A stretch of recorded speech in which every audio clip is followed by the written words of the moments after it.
Lorsqu'ils furent arrivés à l'endroit appelé le crâne, ils le crucifièrent là, ainsi que les deux malfaiteurs, l'un à droite, l'autre à gauche. Jésus dit : « Père, pardonne-leur, car ils ne savent pas ce qu'ils font. » Ils se partagèrent ses vêtements en tirant au sort. Le peuple se tenait là et regardait. Les magistrats eux-mêmes se moquaient de Jésus, en disant : « Il en a sauvé d'autres, qu'il se sauve lui-même s'il est le Messie choisi par Dieu. » Les soldats aussi se moquaient de lui. Ils s'approchaient pour lui présenter du vinaigre en disant : « Si tu es le roi des Juifs, sauve-toi toi-même. » Il y avait au-dessus de lui cette inscription écrite en grec, en latin et en hébreu : « Celui-ci est le roi des Juifs. »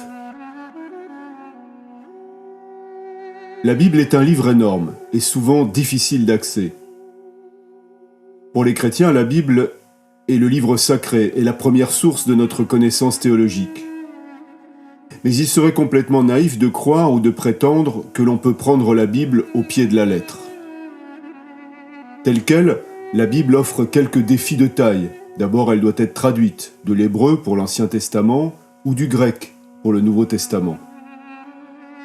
Et à partir des originaux, les options de traduction dans notre langue sont souvent multiples. Si l'on voulait s'engager sur la voie de l'approbation biblique, on pourrait toujours trouver un texte ou un passage pour justifier n'importe quelle prise de position.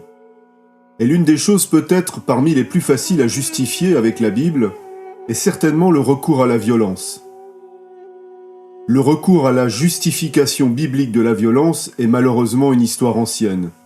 Des croisades à l'Inquisition, en passant par l'extermination des peuples premiers et même l'esclavage.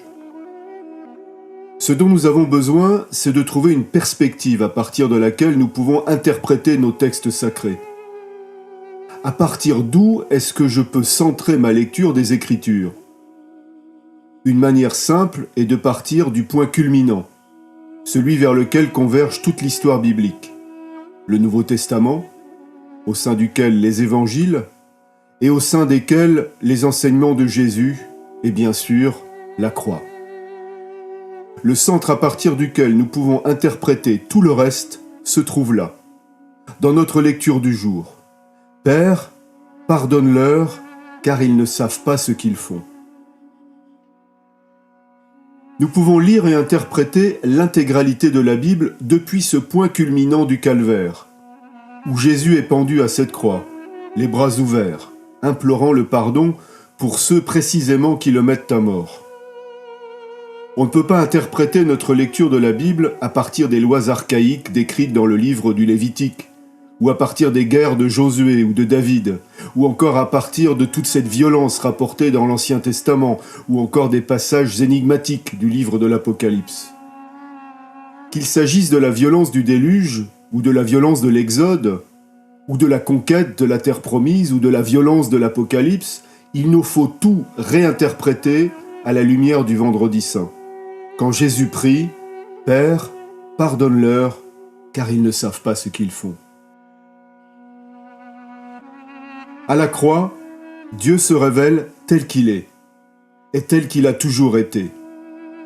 Le chapitre 1 de l'Épître aux Hébreux nous dit que Jésus, le Fils, est le reflet de la gloire de Dieu et l'expression de sa personne. Nous pouvons connaître Dieu en apprenant à connaître Jésus et en contemplant son œuvre. Seigneur, lorsque nous levons le regard vers la croix et que nous te voyons pardonner à tes meurtriers, nous découvrons un Dieu qui préfère mourir plutôt que de faire mourir pour s'imposer. Seigneur, aide-nous à lire et à comprendre la Bible à ta lumière. Amen.